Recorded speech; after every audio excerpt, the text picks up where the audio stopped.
Bonjour et bienvenue. Dans cette vidéo, on va corriger l'exercice numéro 19 de la liste 5, c'est-à-dire le premier exercice avec fonction de deux variables pour lequel on cherche les optimums.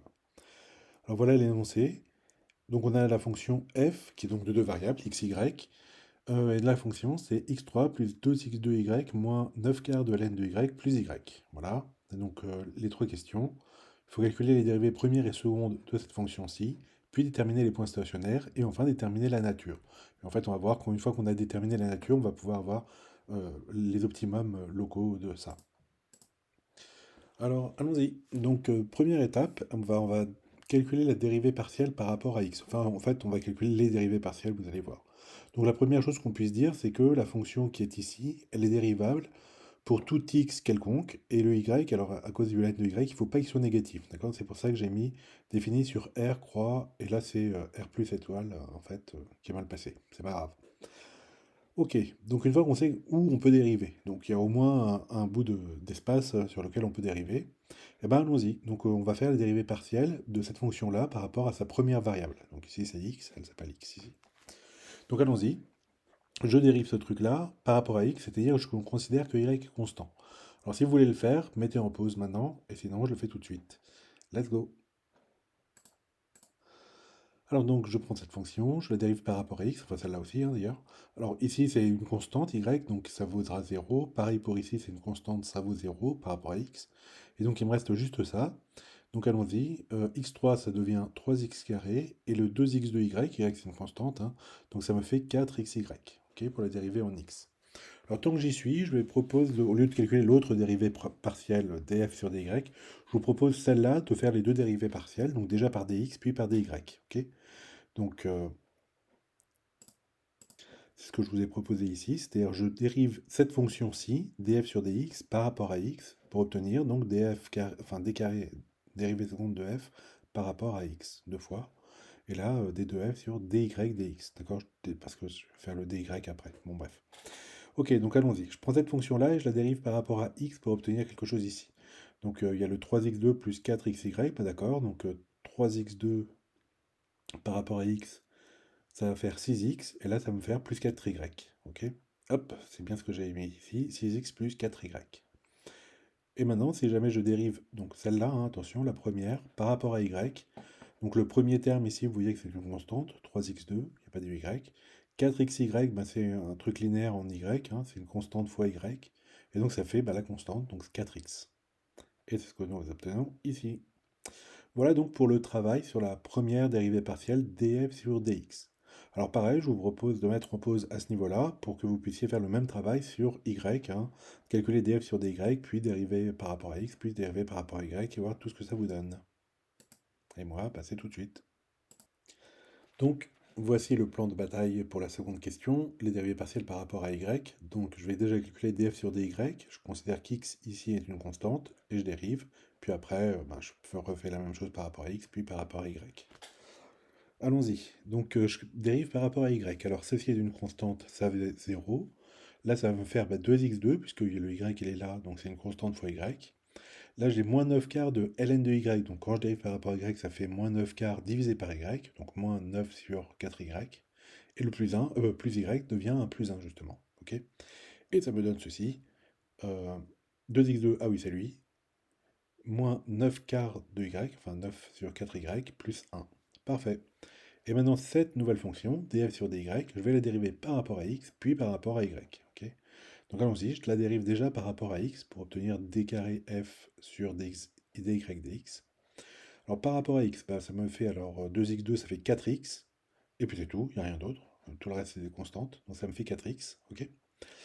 Ok, à ce niveau-là, vous pouvez dire, on retrouve exactement le d2f sur dy dx, ce qui est normal d'après le théorème de Schwartz, puisque les fonctions sont continues, et donc on peut, enfin, on peut dériver par rapport à x à y ou y à x, ça va donner la même chose.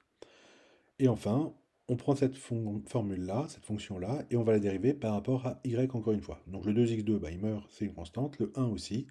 Il me reste le moins 9 sur 4y à dériver, ce qui va me donner un plus 9 sur 4y carré. Et voilà, ça fait 9 sur 4y carré ici. On ne s'est pas trompé. Ok. Bien. La deuxième question, oui, c'est ça, c'était de regarder les points stationnaires. Et vous vous demandez, mais qu'est-ce que donc les points stationnaires? Ah ah. Ok. Alors, je suis donc page 36 du livret de cours.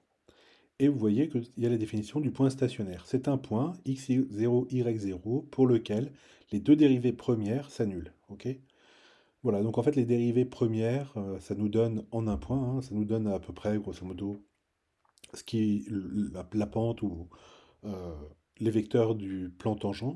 Et donc, puisqu'on cherche un maximum, enfin un optimum, nous, ce qu'on veut, c'est que le plan tangent soit horizontal et que donc les deux dérivées, première et par rapport à x et à y, soient nulles en fait. Comme ça, le plan il sera bien horizontal. Juste pour expliquer avec des petits dessins ce que je veux dire. Donc par rapport, c'est une fonction à une variable. Vous êtes d'accord que là, on cherche le minimum ou le maximum en regardant où est-ce que la dérivée est nulle, puisque la dérivée c'est la pente de la tangente. Et nous, dans notre cas, les dérivées premières par rapport à x et à y, ça va nous donner grosso modo des vecteurs qui sont liés à ce plan tangent-là. Et donc on souhaite que le plan il soit horizontal, d'accord? Que donc il y a pas de composante en h par rapport à x ou à y. Ok. Bref, on prend cette condition-là et on y va. Essayons de calculer les points stationnaires. Alors, on cherche les points, donc les valeurs x, y, telles que ben, les dérivées premières par rapport à x ou par rapport à y, en ce point-là, en ce x0, y0 là, x0, y0, x0, y0 dans le poly, soit nul, ok? Alors ici, j'ai juste recopié mes deux dérivées premières, sans me tromper, enfin j'espère. Donc, dérivé par rapport à x, ça me donnait ceci, dérivé par rapport à y, ça me donne cela. Et je cherche donc les x, y tels que ça fasse 0. Alors, c'est un système de deux équations à deux inconnus, c'est pas trop compliqué, sauf que, il n'est pas du tout linéaire, c'est pas du tout les méthodes habituelles. Donc là, il faut se débrouiller. Alors, oui, c'est pas linéaire parce que par exemple, il y a du carré, il y a du produit, il y a du un sur machin, oh là là, c'est terrible. Alors, le premier, là, en fait, on voit qu'il y a une factorisation qui peut être très simple, c'est de factoriser par rapport à x. Ça vous donne x fois 3x plus 4y égale à 0. Et alors avec ça, je vais bien me débrouiller parce que je vais réduire la difficulté. Vous voyez, je passe d'une équation avec de degré 2 à une équation de degré 1. Pourquoi? Parce qu'un produit est nul si et seulement si l'un des deux termes est nul. Donc à partir de cette équation-là, je sais que soit x est égal à 0, soit c'est le 3x plus 4y qui est égal à 0. D'accord? Et donc je fais une disjonction des cas. Vous voyez mes deux petits points ici. C'est pour dire il y a un cas ou l'autre cas. Premier cas, si x est égal à 0. Alors que vaut y? Bah, y il vaut, et on résout dans la deuxième. Si x est égal à 0, ça fait que 1 moins 9 sur 4y est égal à 0. Bon, on va passer le moins 9 sur 4y de l'autre côté. Ça fait plus 9 sur 4y. Vous envoyez le y là, vous machinez, enfin bref, et vous obtenez que le y il vaut 9 quarts pour ici. Bon, on peut en vérifier rapidement si vous faites 9 quarts ici. Le 9 il va simplifier avec le 9 du haut, et le 4 il va simplifier avec le quart du ici. Ok, ça va faire moins 1 plus 1 égale 0. Ok, puisque là c'est nul. Ok, donc premier point critique, dans le cas où x est égal à 0, c'est ceci. Deuxième point, bah, sinon, il faut que le 3x plus 4y soit nul. Ok, dans le cas où 3x plus 4y est égal à 0. Qu'est-ce que je fais? Qu'est-ce que je fais? Alors, à ce niveau-là, c'est la méthode dite de substitution, c'est-à-dire qu'on va exprimer une variable par rapport à l'autre. Mais ici, c'est vachement plus intelligent parce que regardez là, j'ai le 4y ici que je retrouve ici. Alors, au lieu d'exprimer y directement, autant exprimer le 4y, ok? 4y, c'est égal à 3x, d'accord? À moins 3x, pardon, il passe de l'autre côté. Ok, 4y est égal à moins 3x. Donc j'effectue ma substitution à ce niveau-là. Le 4y, ben, je le remplace par moins 3x. Donc j'obtiens 2x2, celui-ci. Attention, j'ai un double moins, donc ça me fait plus 9 sur 3x. Pourquoi? Parce que le 4y, c'était un moins 3x. D'accord? Donc le moins, il va ici, et 3x est là. Plus 1 est égal à 0. Ok? Cette équation que vous voyez ici, c'est exactement celle-ci, pour laquelle j'ai substitué le 4x, j'ai remplacé par moins 3y. Ok. Alors ça, c'est pas trop compliqué. Pourquoi? Parce que ben, je peux multiplier par 3x, enfin non, pas 3, il n'y a pas besoin. Le 9 et le 3, ils simplifient, il ne reste plus qu'un 3, donc je multiplie par x, tout simplement. Donc ça me fait 2x3 plus 3 plus x est égal à 0. Ok. Ceci est équivalent à cela. Ok. Alors maintenant, donc, je dois toujours résoudre cette équation qui est de degré 3. C'est pas de chance, hein, encore une fois. Si c'était de second degré, je pourrais le faire rapidement. Troisième degré, il faut que je réfléchisse. J'aime pas ça, hein. En fait, si, ça va, parce que, bon, vous voyez les coefficients, il y a 1, 3 et 2. Bon, ça va. Si jamais je prends x est égal à -1, là ça va faire -1, là ça va faire -2, d'accord? Donc -1 et -2, ça fait bah, -3, et pile ça tombe sur le 3 ici, ok? Donc là, on a ce qu'on appelle une racine évidente, c'est-à-dire -1. Donc -1 est racine évidente, d'accord? Encore une fois, si jamais je remplace x par -1, ici -1 au cube c'est -1, ça fait -2 plus 3, -1, bah 0. Ok, -1 est une racine évidente, et donc je peux factoriser. Vous savez qu'un polynôme qui admet une racine, vous pouvez factoriser par x moins la valeur de cette racine. Donc ici, ce polynôme-là, je sais que je peux le factoriser par x plus 1. Ok, et donc en écrivant, ah tiens, j'ai écrit un 3, c'était un 2, attendez, et voilà, il est redevenu 2. Donc, cette équation-là, je factorise par x plus 1. Alors, on verra en cours la méthode, sinon je vais prendre du temps, soit division polynomiale, soit identification des coefficients, enfin bref. Donc on obtient que ce truc-là se factorise en x plus 1 fois 2x2 moins 2x plus 3 égale à 0. Et là, bah, c'était comme ici, vous vous rappelez, hein, un produit est nul si et seulement si l'un des facteurs est nul. Bah, là, c'est pareil. Soit c'est le x plus 1 qui est nul, c'est-à-dire x est égal à -1. Bon, bah oui, c'est pour ça que je l'ai trouvé ici. Soit c'est ce truc-là qui est nul. Bon, heureusement, le discriminant est nul, est négatif, pardon, strictement. Si jamais vous le calculez, hein, delta, c'est B2, c'est-à-dire 4, moins 4 fois 3 fois 2 fois enfin, 24, quoi. Et donc c'est négatif, strictement. Donc il n'y a pas de solution ici, c'est une fonction qui est toujours positive, strictement, donc elle s'annule jamais. Ouf, parce que comme ça, on n'a qu'une racine pour x, ok? Voilà, donc on a que x est égal à -1, et quand je remplace x est égal à -1 avec, par exemple, ici, dans cette équation-là, 3x plus 4y est égal à 0, si x est égal à -1, je me rends compte que le y, il doit faire 3 quarts. Voilà, c'était ici, ok? Bilan des courses. Bilan des courses, ben, on a deux points stationnaires. Le premier, c'est donc 0, 9 quarts, et le second, c'est -1, 3 quarts. Voilà pour ceci. Donc j'espère que vous avez compris ce passage-là. Je fais un petit résumé. On a fait donc, on a évalué les deux dérivées partielles en x et y. Donc, enfin, on cherche les x, y tels que les deux dérivées partielles soient nuls. Ça nous a donné un système qui n'est pas un truc simple. Donc là, il faut réfléchir un peu dans notre cas ici. Donc la première chose, bon, c'était pas trop compliqué. J'ai réussi à faire un produit de deux facteurs qui est nul, donc l'un des deux facteurs est nul, donc ça m'a fait ma disjonction des cas. Soit x est égal à 0, et en ce cas je trouve le y, soit c'est ce 3x plus 4y qui est égal à 0. En fait, j'ai résolu ce système-là, sans le x ici. J'ai résolu 3x plus 4y égale à 0, et de l'autre côté, 2x2 moins 9 sur 4y plus 1 égale à 0. D'accord? Comme on a fait, on a utilisé la méthode de substitution. Le 4y ici, je l'ai remplacé, donc j'ai dit que c'était moins 3x, et hop, ici j'ai substitué.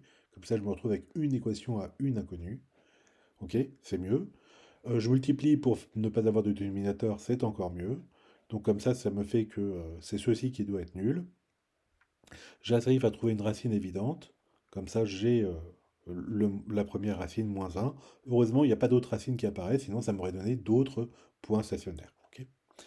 Bref, donc je me sors de cette solution 2, enfin de cette question 2, avec deux points stationnaires, 0, 9 quarts, et -1, 3 quarts. Et enfin, on nous demande d'étudier la nature des deux points stationnaires. Alors déjà pour le premier point stationnaire, hein, alors le premier point stationnaire, on a dit que c'était 0, 9 quarts. Ah, mais comment on fait? Qu'est-ce que c'est que cette nature de point stationnaire? Ah, ah. Alors on revient dans le cours, et donc on descend un petit peu, et vous allez voir, et voilà, c'est ici. Donc c'est page 38, en tout cas du PDF. Théorème avec la condition suffisante ou de deuxième ordre. Donc, on crée un delta, donc c'est dérivée carré d2f sur dx dy au carré, moins d2f sur dx2 fois d2f sur dy2, d'accord? On évalue ce delta, et si jamais il est strictement négatif, alors on a un extrémum, et alors on peut distinguer entre le maximum et le minimum avec une condition simple. Et si jamais ce delta il est strictement positif, alors il n'y a pas d'extrémum. Alors petite parenthèse, ce delta-là n'a rien à voir avec le discriminant de polynôme du second degré, hein, c'est juste la notation. Alors ici, ce truc, c'est très très moche. Enfin, c'est très moche, non, mais bon. Donc en fait, ce qu'on fait, c'est qu'on crée une matrice qu'on connaît bien, c'est une matrice hessienne. Donc c'est bien ranger les dérivées secondes, d2f sur dx2, d2f sur dy2 ici, et puis là c'est d2f sur dx dy, puis ici c'est d2f sur dy dx. Bon, ces deux-là vont être égales dans nos cas, mais voilà, on fait cette matrice-là, donc on va la faire, la matrice hessienne, puis ce calcul-là, en fait, c'est moins le déterminant c'est ce coefficient-là fois celui-là, moins le produit des deux de l'autre côté, d'accord? Ça c'est aussi quelque chose qu'on a l'habitude de faire en mathématiques, vous verrez probablement dans un autre cours en algèbre linéaire, cette notion de déterminant. Mais donc, on va utiliser ces trucs-là, ok? Allons-y. Donc, la première chose, ça va être d'écrire ma matrice hessienne, puis je vais l'évaluer au point 0,9 quart, d'accord? Ah, il y a déjà la solution, c'est pas bien ça? Voilà. Donc, il n'y a pas la solution, c'est mieux. Donc, on va créer la matrice hessienne, et on va l'évaluer pour notre premier point stationnaire, 0,9 quart. Allons-y. La matrice hessienne, par définition, c'est donc les dérivées secondes bien rangées, le x carré ici, le y carré ici, le xy ici et le yx ici, d'accord? Donc voilà. Après, ben, je reprends juste ce que j'ai calculé précédemment, c'est-à-dire d2f sur dx2, ben, ça devait être 6x plus 4, j'espère. Lui, c'était 4x, lui, c'était 4x. Bon, j'espère aussi que les deux sont égaux, puisque dans notre cas, la dérivée continue. Enfin bref, les deux sont égaux. Et enfin, l'autre, là, le dernier, d2f sur dy2, c'est mon 9 sur 4y2, ok? Donc ça, c'est la matrice hessienne. Cette matrice hessienne, je vais l'évaluer au point, alors c'est pas le delta, c'est la matrice hessienne, que j'évalue au point 0, 9 quarts, le premier point stationnaire. Ok. Donc je remplace x par 0 et y par 9 quarts. Alors x par 0, vous voyez que ça va tuer beaucoup de choses, ça va faire 4, 4 et 4. Et le y est égal à 9 quarts, bah là, c'est là, là que ça se passe. Et en fait, bah, ça va faire 4 sur 9, hein, si je ne me trompe pas. Hop. D'accord? Donc le delta, c'est moins, attention le moins, le déterminant que je vous ai fait. Donc, alors, pour l'instant, moins déterminant de, et donc la matrice, c'est l'évaluation de celle-ci pour 0,9 quart. Ok? Ça me donne ça. Après, le déterminant, c'est 4 fois ça, donc 4 fois 4 neuvièmes, moins 0 fois 0. Bon, bah, ok. Donc ça fait 4 fois 4 neuvièmes, ça fait 16 sur 9. Attention avec le moins ici, ça fait moins. Ok? Et maintenant, bah maintenant, pour savoir qu'est-ce qui se passe, je reviens sur le cours. Alors, qu'est-ce que le cours me dit? Le cours me dit, lorsque le delta il est strictement négatif, c'est bien mon cas, moins 7 sur 9, c'est négatif. Alors, c'est un extrémum, ok, et c'est un minimum si la dérivée par rapport à x est positive, d'accord? Et sinon, d'accord, c'est un maximum si elle est négative, ok? Donc là, pourquoi c'est un minimum? Bah parce que je ne peux que sortir du truc, d'accord? Donc toutes les pentes sont positives, hein, montent. Ok, donc allons-y. Donc bah, je regarde quel était le signe en X ou en Y, c'est pareil. C'est positif là, 4, d'accord? Donc je reprends delta, c'est négatif, d'accord? Donc ce point euh, stationnaire est un extrémum. Donc il y a un extrémum dans ce point. Et comme donc la première, celle-là, elle est positive, ça veut dire que c'est un minimum. Ok. Donc la fonction admet un minimum dans ce premier point ici. On fait la même chose avec le deuxième point stationnaire, parce qu'on aime s'amuser comme ça. Ah, j'ai oublié de vous dire, si vous voulez vous amuser tout seul, ben vous pouvez en mettant en pause et en faisant les calculs par vous-même. Et moi, évidemment, c'est tout de suite. Donc allons-y, donc j'ai repris ma matrice hessienne qu'on a déjà créée, c'est toujours la même. Donc ici, et cette fois-ci, on va l'évaluer au point moins 1, 3 quarts. Donc je change x en moins 1, donc ça fait moins 6 ici, plus 4, ça fait moins 2. Là, ça va faire moins 4, moins 4. Et ici, alors ici, c'est le y qui est en 3 quarts. Alors 3 au carré, ça fait 9, paf, paf, il va se tuer avec là. Et 4 au carré, bah, ça fait... il y en a un qui va se tuer ici, un qui va tuer, et donc un qui va remonter, donc ça va me faire encore 4 ici. Donc ça me fait la matrice, pouf, qui est ici. Ah, j'espère que vous voyez, attendez. Voilà. Ça me fait la matrice. Donc moins 2, moins 4, moins 4, 4. D'accord? Alors ce que je veux, c'est calculer le delta qui est moins le déterminant de la matrice hessienne. Donc en fait, ça c'est la matrice hessienne à chaque fois que j'évalue. Ok, donc je refais mon tour de magie. Ça fois ça fait moins 8. Moins ça fois ça fait moins 4 fois moins 4. Alors j'ai tout mis ici, comme ça vous voyez ce que ça fait. Donc c'est le produit des éléments diagonaux moins le produit des éléments, les deux autres, quoi. Donc moins 2 fois 4, ça fait moins 8. 4 fois moins 4, ça fait 16. Donc hop, j'ai enlevé, j'avais un bug.